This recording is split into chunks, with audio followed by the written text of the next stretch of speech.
Hello everyone, a very very good morning to all of you. नमस्कार दोस्तों, मैं हूं कुंदन जायसवाल और स्वागत है आपका सरकारी परीक्षा के इस डेली करंट अफेयर्स वाले सीरीज में। दोस्तों, जैसा कि आप सबको पता है कि इस सीरीज में आपको डेली करंट अफेयर्स से रिलेटेड कुछ इंपॉर्टेंट एमसीक्यूज और कुछ एडिशनल इन्फॉर्मेशन मैं प्रोवाइड करता हूं। तो दोस्तों, इस वीडियो को लास्ट तक जरूर देखिएगा, क्योंकि आज का जो ये एमसीक्यूज है वो आपके आने वाले एग्जाम्स के लिए काफ़ी ज़्यादा इंपॉर्टेंट होने वाला है। तो कोशिश कीजिएगा कि जो भी मैं यहाँ पे आपको इन्फॉर्मेशन दूँ उसकी एक शॉर्ट नोट आप जरूर बना लें, ताकि आपके आने वाले एग्जाम्स जो भी हैं उसके लिए ये शॉर्ट नोट आपके लिए क्विक रिवीजन का काम कर सके। जैसा कि आप सबको पता है कि हम अपने दिन की शुरुआत जो है एक मोटिवेशनल कोट से करते हैं। तो चलिए आज का मोटिवेशनल कोट देखते हैं। हमारा आज का मोटिवेशनल कोट है, यदि मंजिल ना मिले तो रास्ते बदलो, क्योंकि वृक्ष अपनी पत्तियां बदलते हैं, जड़ें नहीं। आपने पेड़ पौधे को जरूर देखा होगा। कई बार क्या होते हैं कि कुछ ऐसे सीजन आते हैं जिसमें पेड़ पौधे के जो पत्तियां होती है वो सूख जाते हैं, लेकिन कुछ समय बाद जो है उसमें नई पत्तियां उग जाती हैं। लेकिन कभी आपने ऐसा नहीं देखा होगा कि जब उसमें वृक्ष की जब पत्तियां सूख जाती है तो वो अपने जड़ को बदल लेते हैं या अपने जगह को बदल लेते हैं। ऐसा बिल्कुल भी नहीं होता। तो ठीक आपने जो अपना लक्ष्य बनाया हुआ है, उस लक्ष्य को पाने के लिए आपने जो रास्ता का चयन किया हुआ है, अगर आप उस रास्ते के थ्रू अपने लक्ष्य तक नहीं पहुंच पा रहे हो तो आप अपने रास्ते को बदल सकते हो, लेकिन वो रास्ता वही होना चाहिए जो आपको ठीक उसी लक्ष्य तक ले जाए। और वो आपका रास्ता कि आपका जो वर्क होना चाहिए वो एक जो है स्मार्ट वर्क होना चाहिए। और आपके जो है एम के बीच में जो भी परिस्थिति, जो भी कंडीशन आ रहे हैं या जिस कारण आप अपने लक्ष्य तक नहीं पहुंच पा रहे हैं, उसको दूर करने की पूरी कोशिश आपको करनी चाहिए। अपना लक्ष्य बिल्कुल भी नहीं बदलना चाहिए, क्योंकि अगर आप बार बार अपना लक्ष्य चेंज करेंगे तो शायद आप अपने लक्ष्य तक नहीं पहुंच पाएंगे। दोस्तों, इसी मोटिवेशनल कोट के साथ अब हम अपने डेली करंट अफेयर्स वाले सीरीज में आगे बढ़ते हैं और देखते हैं हमारा आज का first important question. Who had been appointed as the Tripura new chief minister? Tripura के नए मुख्यमंत्री के रूप में किसे नियुक्त किया गया है? हमारे ऑप्शन है, option A Biplab Kumar Deb, option B Manik Saha, option C Manik Sarkar या ऑप्शन डी दशरथ देव। जी, त्रिपुरा के अभी हाल ही में नए मुख्यमंत्री की नियुक्ति की गई है। हमने ऑप्शन आपको बता दिया है और सही जवाब अब मैं बताता हूँ। सही जवाब है ऑप्शन बी, जो है मानिक साहा। आप ऑप्शन में बिल्कुल भी कंफ्यूज नहीं होंगे, क्योंकि यहाँ पे मानिक सरकार भी है, तो लेकिन जो अभी त्रिपुरा के नए मुख्यमंत्री बने हैं वो बने हैं मानिक साहा। और बाकी के यहाँ पे जो भी ऑप्शन दिख रहे हैं, बिप्लब कुमार देव या मानिक सरकार और दशरथ देव, तो ये भी त्रिपुरा के पूर्व मुख्यमंत्री रह चुके हैं। दोस्तों, अगर मानिक साहा की बात करें तो अभी जो है हाल ही में त्रिपुरा के मुख्यमंत्री बिप्लब कुमार देव ने जो है वहाँ पे इन्होंने इस्तीफा अपने मुख्यमंत्री के पद से दे दिया, जिसके बाद जो है मानिक साहा को अभी हाल ही में वहाँ के मुख्यमंत्री के रूप में नियुक्त किया गया है। अगर बिप्लब देव की बात कर ले तो अब बताया जा रहा है कि वो त्रिपुरा के बीजेपी के चीफ के रूप में नियुक्त किए जाएंगे। और मानिक साहा की बात कर ले तो मानिक साहा जो है Lucknow Kings George medical college से ये एक मैक्सिलोफेशियल सर्जन है, और इसके साथ साथ इन्होंने जो है कांग्रेस की सदस्यता भी ले रखी है। कुछ समय ये कांग्रेस में इन्होंने बिताया था और बाद में चलकर ये भाजपा में शामिल हो गए हैं, और अभी हाल ही में इन्हें त्रिपुरा के नए मुख्यमंत्री के रूप में जो है नियुक्त किया गया है। आगे बढ़ते हैं, देखते हैं हमारा अगला सवाल। Who has become the new president of the United Arab Emirates, यानी कि UAE? संयुक्त अरब अमीरात के नए राष्ट्रपति कौन बने हैं? हमारे ऑप्शन है, ऑप्शन ए Khalifa bin Zayed Al Nahyan, option B Mohammed bin Rashid Al Maktoum, option C Mohammed bin Zayed Al Nahyan, option D Mohammed bin Salman. तो सही जवाब देख लेते हैं कि अभी UAE यानी कि संयुक्त अरब अमीरात, यूनाइटेड अरब इमिरेट्स के अभी जो नए राष्ट्रपति बने हैं वो कौन बने हैं? हमारा ऑप्शन है ऑप्शन सी, जो कि है Mohammad bin Zayed Al Nahyan. जी, ये अभी हाल ही में UAE के प्रेसिडेंट के रूप में चुने गए हैं, और इनकी जो नियुक्ति की गई है वो UAE के सुप्रीम काउंसिल के द्वारा की गई है। हुआ ये है कि अभी हाल ही में कुछ दिनों पहले जो है UAE के प्रेसिडेंट की जो है अचानक से मौत हो गई है, और इनकी अचानक मौत के कारण जो है UAE में 40 दिन का शोक रखा गया है। और भारत से UAE का अच्छे संबंध होने के कारण जो है भारत में भी इनके सम्मान में एक दिन का शोक रखा गया था। अगर हम इनकी बात कर ले तो जो है ये जो है कंट्री के थर्ड प्रेसिडेंट के रूप में चुने गए हैं, और जिनकी अभी हाल ही में जो है डेथ हो गई थी। इनका नाम था शेख खलीफा बिन जायद अल नाहयान, जिनकी 73 वर्ष की उम्र में जो है अभी हाल ही में डेथ हो गई है। इन्हीं की जगह पे जो है इन्हें अभी हाल ही में नियुक्त किया गया है। आगे बढ़ते हैं, देखते हैं हमारा अगला सवाल। Which is the world's second largest operational rocket booster using solid propellants successfully tested by ISRO? ISRO द्वारा सफलतापूर्वक परीक्षण किए गए ठोस प्राणोदक का उपयोग करते हुए दुनिया का दूसरा सबसे बड़ा परिचालन रॉकेट बूस्टर कौन सा है? हमारे ऑप्शन है, option A HS-200, option B HS-300, option C HS-500L या ऑप्शन डी SH-200। तो सही जवाब देख लेते हैं। हमारा सही जवाब है ऑप्शन ए, जो कि है HS-200। जी, अभी हाल ही में इसरो के द्वारा जो है वो ठोस प्राणोदक का उपयोग करने वाला दुनिया का सबसे बड़ा परिचालन रॉकेट बूस्टर का सफलतापूर्वक परीक्षण कर लिया गया है और इस रॉकेट सिस्टम का नाम है HS-200। दोस्तों यहाँ पे मैंने ऑप्शन में जो है SH-200 भी रखा है, जो कि आपको यहाँ पे डिफरेंस दिख रहे होंगे, HS और यहाँ पे है SH। तो आप इस तरह के ऑप्शन में बिल्कुल भी कंफ्यूज नहीं हो। चलिए इस रॉकेट सिस्टम के बारे में जानते हैं। तो इसरो ने अभी जो रॉकेट सिस्टम जिसमें जो है सॉलिड प्रोपेलेंट्स यानी कि सॉलिड फ्यूल यूज किए जाएंगे, इस रॉकेट सिस्टम को बेसिकली जो है गगनयान प्रोग्राम के लिए जो है बनाया गया है। गगनयान प्रोग्राम एक ऐसा जो है इसरो के द्वारा प्रोग्राम है जिसमें जो है इंसानों को जो है वो स्पेस में ले जाने का ये जो है एक लक्ष्य रखा गया है इस प्रोग्राम के तहत। तो उसी प्रोग्राम के अभी जो रॉकेट बूस्टर का जो अभी सफलतापूर्वक परीक्षण किया गया है, जो कि एक सॉलिड प्रोपेलेंट रॉकेट सिस्टम है, यानी कि उसमें जो फ्यूल यूज होंगे वो सॉलिड के रूप में फ्यूल यूज होंगे। और इसकी जो लॉन्चिंग की गई है वो की गई है सतीश धवन स्पेस सेंटर, जो कि कहाँ है, आंध्र प्रदेश के श्री हरिकोटा में है। और इस रॉकेट सिस्टम को किसके द्वारा डिजाइन और डेवलप किया गया है? तो विक्रम साराभाई स्पेस सेंटर के द्वारा इसे डिजाइन और डेवलप किया गया है। आगे बढ़ते हैं, देखते हैं हमारा अगला सवाल। India defeated which country to win its first Thomas Cup title? Bharat ने किस देश को हराकर अपना पहला थॉमस कप खिताब जीता है? हमारे ऑप्शन है, option A Japan, option B चीन, ऑप्शन सी डेनमार्क या ऑप्शन डी इंडोनेशिया। भारत ने अभी हाल ही में बहुत सालों बाद जो है एक थॉमस कप जीतकर इतिहास रच दिया है। आपको ये बताना है कि भारत ने किस देश को हराकर यह कप अपने नाम किया है। चलिए सही जवाब देखते हैं। सही जवाब है ऑप्शन डी, जो कि है इंडोनेशिया। जी, भारत ने थॉमस कप में इंडोनेशिया को फाइनल में हराकर इस खिताब को अपने नाम कर लिया है। जी, इस चैंपियनशिप में भारत ने 14 बार की चैंपियन रही इंडोनेशिया को 3-0 से फाइनल में हरा दिया। और इस चैंपियनशिप का आयोजन बैंकॉक में किया गया था। और इस चैंपियनशिप में भारत के लक्ष्य सेन, जो कि वर्ल्ड चैंपियनशिप ब्रोंज मेडलिस्ट है, इन्होंने इंडोनेशिया के एंथोनी सिंसुका गिंटिंग को हराया है। अगर हम इंडिया की बात करें तो इंडिया जो है 73 सालों के बाद जो है थॉमस कप के और उबर कप के फाइनल में पहुंची है।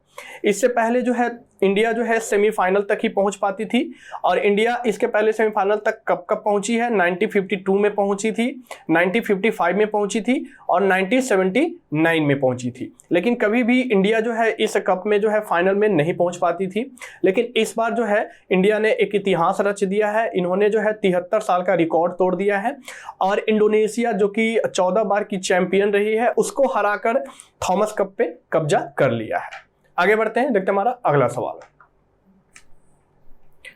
Which Indian sports platform has been given the title sponsorship rights by the BCCI to the Women's T20 Challenge 2022? BCCI ने किस भारतीय खेल मंच को महिला T20 चैलेंज 2022 के शीर्षक प्रायोजन का अधिकार दिया है? हमारे ऑप्शन है, option A dream 11, option B MPL, option C fancy 11 या ऑप्शन डी माई 11 सर्किल। तो सही जवाब देख लेते हैं। सही जवाब है ऑप्शन डी, जो कि है माई 11 सर्किल। जी, अभी एक ऑक्शन हुआ है, उस ऑक्शन में महिला T20 चैलेंज 2022 के जो स्पॉन्सरशिप दी गई है वो दी गई है माई 11 सर्किल को, क्योंकि इन्होंने इस ऑक्शन में जो है विजेता ये रही है। और इसका जो आयोजन किया जाना है वो किया जाना है 23 मई से लेकर 28 मई तक जो कि पुणे के MCA स्टेडियम में किया जाएगा, वोमेंस T20 चैलेंज का। अगर हम वोमेंस T20 चैलेंज की बात कर ले तो ये इसका चौथा सीजन है और इसकी जो शुरुआत की गई थी वो 2018 में की गई थी। और इस टूर्नामेंट में जो है वो 4 गेम्स जो है कंजिस्ट किए जाएंगे, जिसमें से 3 ग्रुप बनाए गए हैं और एक फाइनल रखा गया है। इस टूर्नामेंट का आयोजन जो है पुणे में किया जाना है। आगे बढ़ते हैं, देखते हैं हमारा अगला सवाल। Andrew Symonds had died in a car crash. He was a former cricketer of which country. Andrew Symonds की एक कार दुर्घटना में मृत्यु हो गई है। वह किस देश के पूर्व क्रिकेटर थे?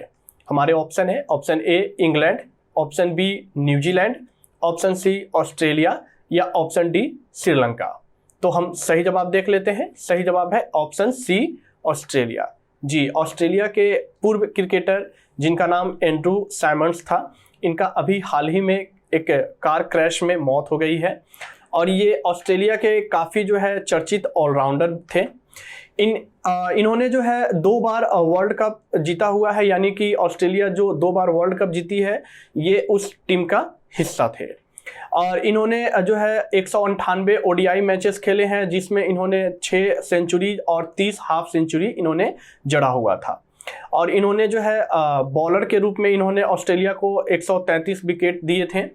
और अगर हम इनकी बात कर ले तो इन्होंने जो है ऑस्ट्रेलिया के लिए काफ़ी ज़्यादा जो है योगदान दिया हुआ था और ये काफ़ी अच्छे प्लेयर भी थे, जिनकी अभी हाल ही में एक कार एक्सीडेंट में मृत्यु हो गई है। आगे बढ़ते हैं, देखते हैं हमारा अगला सवाल। Who has become the first Indian layman to the declared saint by the Pope Francis? Pope Francis द्वारा संत घोषित किए जाने वाले पहले भारतीय आम आदमी कौन है? हमारे ऑप्शन है, option A Devasahayam Pillai, option B Varkey Vithayathil, option C VC Samuel या ऑप्शन डी थॉमस फर्नांडो। तो हम सही जवाब देख लेते हैं। हमारा सही जवाब है ऑप्शन ए जो है देव सहयम पिल्लई। जी, अभी हाल ही में पोप फ्रांसिस के द्वारा जो है देव सहयम पिल्लई को जो है संत घोषित किया गया है। और ये संत की घोषणा किए जाने के बाद ये भारत के पहले आम आदमी हैं जिन्हें जो है पोप फ्रांसिस के द्वारा जो है संत घोषित किया गया है। अगर इनकी बात कर ले तो इन्होंने जो है क्रिश्चियनिटी धर्म को 18वीं सेंचुरी में अपनाया था और ये जो है एक इंडियन आम आदमी थे जिन्होंने जो है कैथोलिक जो है क्रिश्चियन के धर्म को अपनाया था, यानी ये कैथोलिक चर्च में आते जाते रहे। और इनकी अगर हम बात कर ले तो इनकी जो है कास्टिज्म से काफ़ी ज़्यादा जो है संघर्ष रहा है। ये काफ़ी ज़्यादा कास्टिज्म को लेकर संघर्ष करते रहे हैं और इन्हें अभी हाल ही में पोप फ्रांसिस के द्वारा जो है वो सेंट घोषित किया गया है।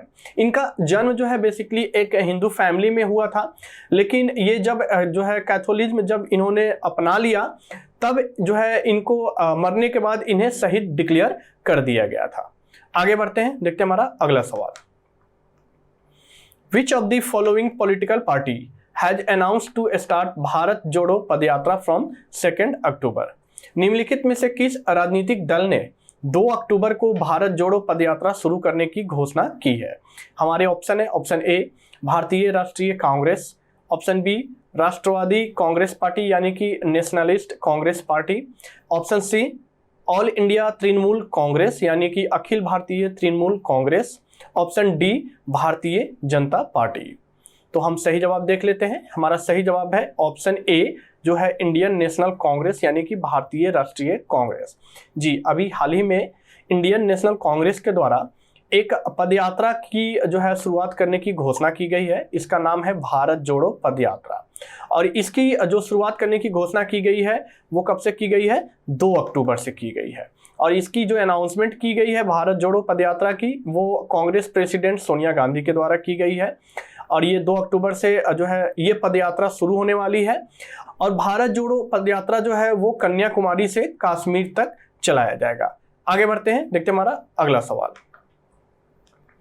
Who has won the title of Italian Open? Italian Open का खिताब किसने जीता है? हमारे ऑप्शन है, option A Stefanos Tsitsipas, option B Carlos Alcaraz, option C Novak जोकोविच या ऑप्शन डी राफेल नडाल। तो हम सही जवाब देख लेते हैं। हमारा सही जवाब है ऑप्शन सी जो है नोवाक जोकोविच। जी, इटालियन ओपन का खिताब नोवाक जोकोविच ने अपने नाम कर लिया है और ये इनका जो है छठा इटालियन ओपन का खिताब है। इन्होंने जो है वो टिफानोस सितिसिपास को हराकर ये खिताब अपने नाम किया है और इस जो है सीजन का ये इनके टूर्नामेंट का पहला जो है जीत है।